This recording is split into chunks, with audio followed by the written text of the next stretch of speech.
آج کی اس خطاب کا موضوع ہے حالات حاضرہ کے تناظر میں کہ اللہ تبارک و تعالی نے فلسطین کی آزادی کو مسلمانوں کو سونپ دیا ہے۔ اب جتنا وہ چاہے اس آزادی کو جلدی حاصل کر لے یا چاہے تو اس آزادی کو بڑھا دے، یعنی غلامی میں رہے۔ یہ سارا جو اسٹڈی ہے آج کی الحمدللہ وہ اس طور پر ہوئی کہ ہمیں یہ پتہ لگانا ہے کہ کیا ہم جو اللہ کا کلمہ پڑھنے والے ہیں اس کے باوجود بھی ہم غیروں سے مغلوب کیوں ہیں، اس کی وجہ کیا ہے۔ تو اللہ تبارک و تعالیٰ قرآن مجید میں ارشاد فرماتا ہے کہ جن سے تم نبرد آزما ہو، جن سے تمہاری لڑائی چل رہی ہے، جو تم پر ظلم کر رہے ہیں، ان کی حقیقت کیا ہے میں نے قرآن میں بہت پہلے بیان کر دیا۔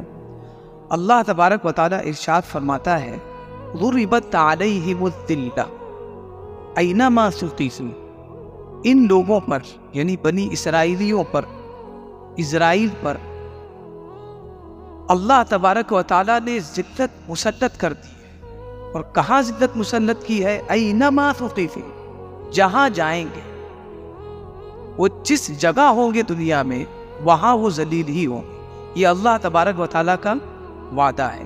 اور اس سے بڑی ذلت کیا ہو سکتی ہے کہ انسان اپنی ہی کنٹری میں رہ کر محفوظ نہ ہو۔ ہماری تو پوری دنیا ہے لیکن ان کا تو بس اتنا ہی سا ایریا ہے جس کو انہوں نے ہتھیا لیا ہے۔ لیکن آپ ذرا دیکھیں کہ اگر صبح کوئی دشمن آپ کو یہ کہے کہ میں تمہیں دیکھ لوں گا، دھمکی دے، تو کیا رات بھر ہمیں نیند آئے گی؟ یہ سوچیے کہ سارے ممالک، چاہے وہ لبنان ہو اور اس کے علاوہ سیریا ہے اور بہت سارے ممالک جو عرب ممالک ہیں اس کے کنارے، یہ سارے ممالک اس کو دشمن کی آنکھ سے دیکھتے اور ہمیشہ اس پر حملہ آور بھی ہوتے۔ بتائیے وہ کب نیند چین کی لیتا ہو، کب چین کی نیند لیتا ہوگا؟ اس سے بڑی ذلت کیا ہو کہ ہمارا پڑوسی ہم کو نہیں چاہتا ہو، بلکہ اتنا نہ چاہتا ہو، اتنا ناپسند کرتا ہو کہ ہماری جان کا دشمن بن جائے، تو ہم کیسے چین سے رہ سکتے ہیں؟ تو یہ سب سے بڑی ذلت ان لوگوں پر ہے۔ اور فرمایا کہ اب اس سے اگر بچنا ہے تو ایک ہی دو ہی چیز ہے۔ اللہ تبارک و تعالیٰ نے فرمایا اینما ثقفوا، جہاں کہیں جائیں گے ان پر ذلت مسلط کر دی گئی ہے، الا بحبل من اللہ، سب سے پہلا راستہ ہے کہ وہ اللہ کی رسی کو پکڑ لیں، اللہ والے ہو جائیں۔ اور اللہ والے تبھی ہوں گے جب وہ اس کے محبوب پر ایمان لائیں گے۔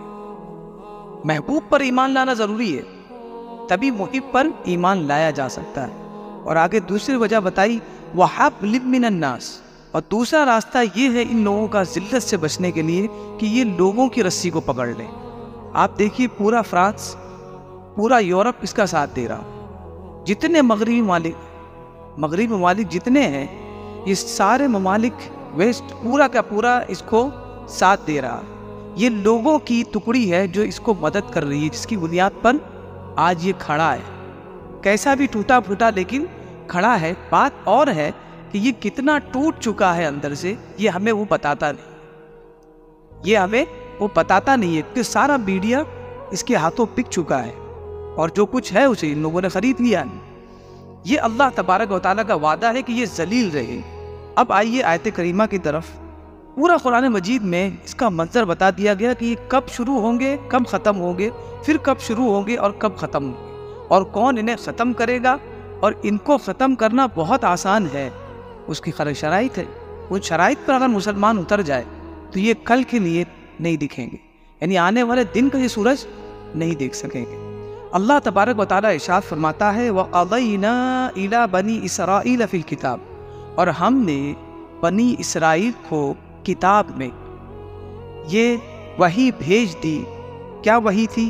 لَتُفْسِدُنَّ فِي الْأَرْضِ مَرَّتَيْنِ، کہ زمین پر تم 2 مرتبہ فساد برپا کرو۔ اسرائیلیوں کو جب اللہ تبارک و تعالیٰ نے خوشحال کیا، جب ان لوگوں نے ایمان لایا حضرت موسیٰ علیہ السلام پر، تو اللہ تبارک و تعالیٰ نے کہا کہ یہ جو تم کو ہم نے خوشحالی دی ہے، اس کے بعد ہم تمہیں بتا رہے ہیں کہ تم 2 مرتبہ فساد کرو گے زمین پر، 2 مرتبہ زمین پر فساد برپا کرو گے۔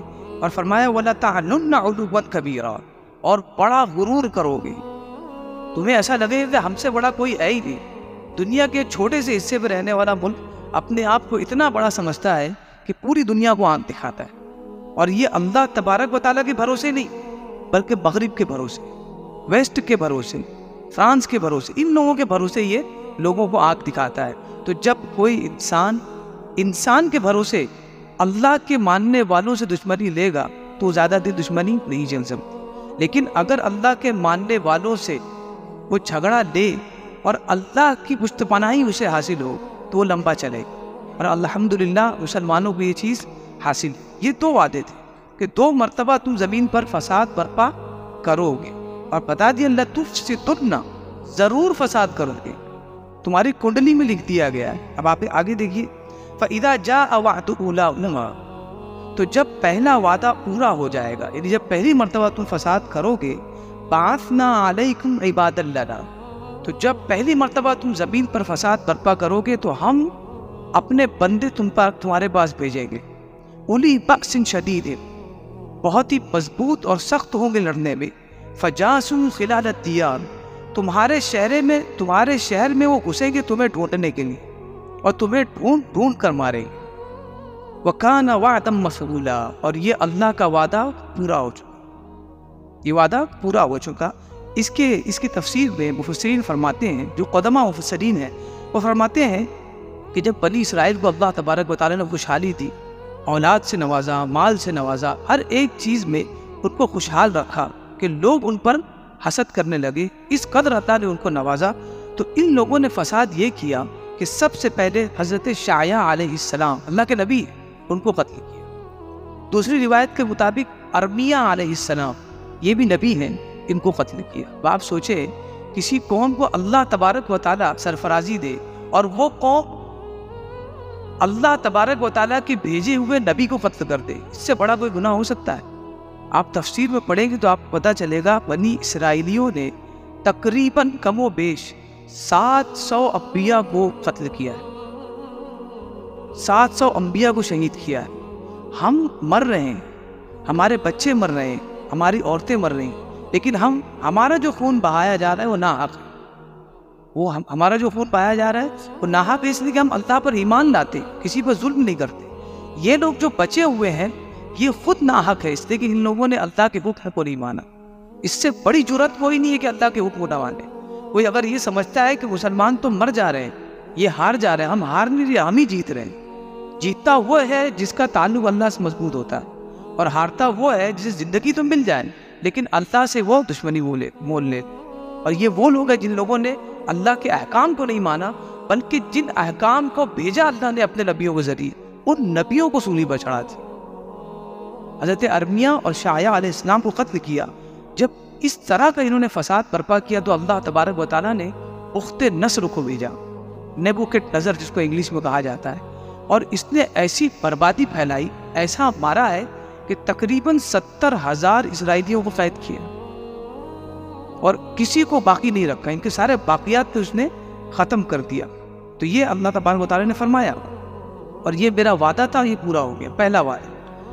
ثم رددنا لکم الکرہ, اور دوبارہ ہم نے تمہیں غلبہ دیا تمہارے دشمنوں پر, تمہیں دوبارہ غلبہ دیا, یعنی یہ ہو گیا معاملہ. اس کے بعد اللہ نے پھر نوازا, اور کیسا نوازا؟ وَأَمْدَدْنَاكُمْ بِأَمْوَالٍ وَبَنِينَ, تمہیں ہم نے مال دیا, بنی اولاد سے نوازا. آج پوری دنیا میں سب سے زیادہ ترقی یافتہ ملک یہ ہے. کیوں؟ کیونکہ ان کے نوجوان سب سے زیادہ پڑھے لکھے.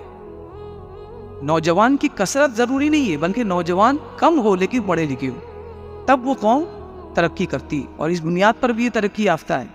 وَجَعَلْنَاكُمْ أَكْثَرَ نَفِيرًا, اور ہم نے تمہیں بڑا جتھا دیا, یعنی تمہاری کثرت بھی کافی ہے, اچھے خاصے لوگ بھی ہو. تو اتنی بڑی فوج ہے اس وقت, کبھی آپ خبر سنیں تو آپ کو پتہ چلے گا. لیکن الجزیرہ, باقی سب خبریں جو ہے اپنے اعتبار سے سب بتائی جا رہی ہیں. خبر میں بتایا جا رہا ہے کہ اس وقت جو اسرائیلی ہے جو وہاں رہ رہے ہیں فلسطین میں, مقبوضہ فلسطین میں, وہ سب کے سب چھوڑ کر بھاگ رہے ہیں. جو فلائٹ مل رہی ہے اسے پکڑ رہے ہیں, وہاں سے وہ نکل جا رہے ہیں. اس وقت فوج کی تعداد عوام سے زیادہ ہے, جن کو پروٹیکشن دیا جا رہا ہے وہ کم ہے اور پروٹیکٹر زیادہ ہے. فوج زیادہ ہے اور جن کو پروٹیکشن دیا جا رہا ہے وہ ہے ہی نہیں. سب چلے جا رہے ہیں، اور اسی سے ان کو گھبراہٹ ہے کہ اگر رعایا ہی نہ رہے تو راجا کیا کرے؟ جن پر بیٹھ کر ہم راج کرتے ہیں، بلکہ جن کا ٹیکس کھاتے ہیں، اگر وہی نہ رہے، محنت کرنے والے گائے ہی نہ رہے تو ہم ہل کیا چلائیں گے؟ اور وہی وہ پریشان ہے کہ ان کو مارو تاکہ ان کو ایسا لگے کہ ہم تمہارا پروٹیکشن دے سکتے ہیں۔ بہرحال یہ اللہ تبارک و تعالیٰ نے دوسرا وعدہ کیا کہ ان کو اولاد سے نوازا، مال و دولت سے نوازا، اور پھر کہا کہ اب دوبارہ یہ کام مت کرنا جو تم کرتے ہو، اور نصیحت کے طور پر فرمایا ان احسنتم احسنتم لانفسکم، اور اگر تم نے بھلا کیا تو تم اپنے لیے بھلا کرو، وَإِنْ أَسَأْتُمْ فَلَهَا، اور اگر برا کیا تو تم اپنے لیے برا کرو۔ ہم نے تم کو دے دیا جو کچھ دینا تھا، ایک مرتبہ تم کو لوٹایا، لوٹ لیا ہمارے بدلے، اب دوبارہ ہم نے عطا کیا۔ فرمایا فَإِذَا جَاءَ وَعْدُ الْآخِرَةِ، اس کے باوجود ان لوگوں نے فساد کیا، زمانہ گزرا، اور زمانہ گزرنے کے بعد پھر وہ فساد پر آمادہ ہو گئے، اور لوگوں کے ساتھ وہی ویوہار کیا، انبیاء کے ساتھ وہی ویوہار کیا۔ بتایا دوسری مرتبہ میں انہوں نے حضرت زکریا علیہ السلام اور ان کے بیٹے حضرت یحییٰ علیہ السلام کو شہید کر، نبیوں کو قتل کیا ہے۔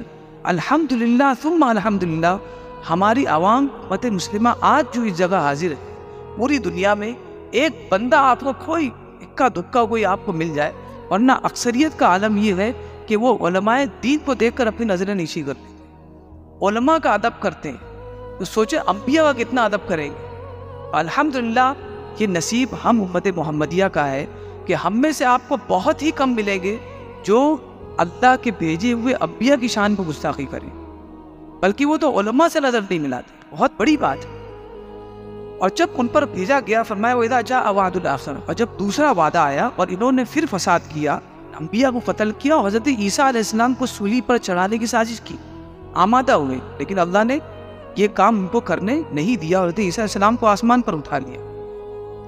اب کیا کیا اللہ نے؟ پھر اپنے بندوں کو بھیجا، لِيَسُوءُوا وُجُوهَكُمْ وَلِيَدْخُلُوا الْمَسْجِدَ كَمَا دَخَلُوا، تاکہ ان کے منہ کو کالا کرے اور پھر وہ مسجد تھی یعنی مسجد اقصیٰ میں داخل ہو، کما دخلوہ اول مرہ، جیسے سب سے پہلے داخل ہوئے تھے، جیسے ہم پہلے داخل ہوئے تھے دوبارہ ہم مسجد اقصیٰ میں داخل ہوں گے، اور اسی طرح وہ داخل ہو جائیں گے۔ یہ آیت کریمہ بتا رہی ہے وَيُتَبِّرُوا مَا عَلَوْا تَتْبِيرًا، اور جب قابو پا جائیں گے تو انہیں تباہ و برباد کر دیں۔ اور یہ جو مسلط ہوئے ہیں یہ کون تھے؟ تفسیر کے مطابق یہ لوگ تھے رومی اور فارسی۔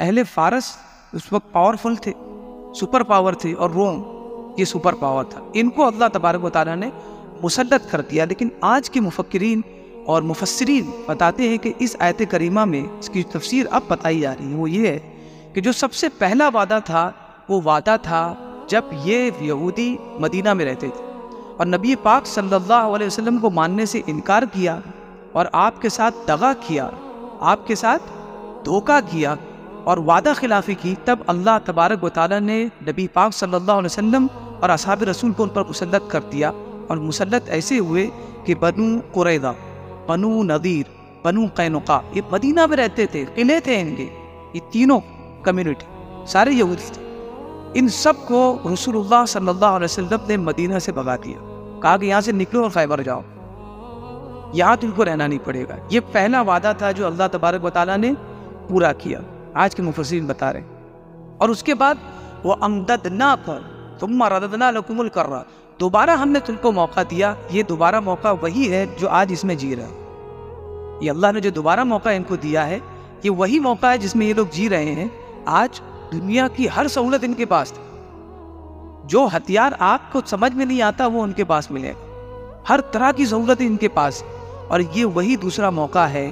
تو اسی لیے مفسرین نے کہا یہ دوسرا موقع ان کے پاس اللہ نے ابھی دیا ہے، اب ان کے اوپر جو مسلط ہوں گے وہ وہی لوگ ہیں جو بیت المقدس کے گرد رہ رہے ہیں، جو اہل فلسطین ہیں، جو کسی بھی نام سے اٹھتے ہیں اور ان پر حملہ کرتے ہیں اور ان کو قتل و غارت کرتے ہیں، یہ وہی لوگ ہیں۔ لیکن اس آیت کریمہ میں شرط کیا رکھی ہے؟ سب سے پہلی شرط یہ رکھی ہے وَبَعَثْنَا عَلَيْكُمْ عِبَادًا لَنَا، کہ ہم نے تم پر اپنے بندوں کو بھیجا۔ تو شرط یہ ہے کہ ہم پہلے اللہ کے بندے بن جائیں، جب تک ہم اللہ کے بندے نہیں بنیں گے اس وقت تک ہم ان پر قابو نہیں پا سکتے۔ اگر ان پر قابو پانا ہے تو ہمیں اللہ کا بندہ بننا ہے، اور جب تک ہم اللہ کے بندے نہیں بن رہے ہم انہیں مہلت دے رہے ہیں، وہ اور شان سے جیے گے اور زمینیں آکوپائی کرتے رہیں گے اور آگے بڑھتے چلے جائیں گے، اور اگر ہم بندے بن گئے تو کل کا سورج وہ نہیں دیکھے۔ تو پتہ یہ چلا کہ اللہ تبارک و تعالیٰ نے ساری طاقت ہمیں سونپ دی ہے، بس میرے بندے بن کر دکھاؤ۔ جو بھیڑ جمعہ میں ہوتی ہے، جو بھیڑ مغرب میں ہوتی ہے، عصر میں ہوتی ہے، وہ بھیڑ مغرب میں فجر میں دکھاؤ، میرے بندے بن کر دکھاؤ، تب ہم تمہیں فتح دیں گے۔ ورنہ آپ یاد رکھیں، اسلحہ جات سے، عام سے کوئی بھی فتح حاصل نہیں کر سکتا۔ ہمارے صحابہ نے جو جنگیں کی ہے اس وقت ان کے پاس تو ہتھیار ہی نہیں ہوتے تھے، ہتھیار ہی نہیں ہوتے تھے، ان کے سامنے روم اور فارس تھے اس وقت کے سپر پاور، اس کے باوجود غلبہ کیوں حاصل کیا؟ عباد اللہ نے، بندے تھے وہ۔ آج ہم بندے ہیں، آپ کہو گے ہم تو نماز پابندی سے پڑھ رہے ہیں لیکن سود کھا رہے ہیں، سود پر پیسہ لے رہے ہیں، کسی سے قرضہ لیا بھول گئے ہیں۔ یہ جو ہم لوگ کر رہے ہیں اندرونی گناہ جسے صرف ہم اور ہم جانتے ہیں، وہ ہم بھول گئے۔ تب تک ہم اللہ کے صحیح بندے نہیں بنے گے، اس وقت تک ہم پر قابو نہیں پا سکتے۔ اللہ تبارک و تعالیٰ کی بارگاہ میں دعا ہے کہ ہمیں کہنے سننے سے زیادہ اس پر عمل کی توفیق عطا فرمائے۔ وما علینا الا البلاغ۔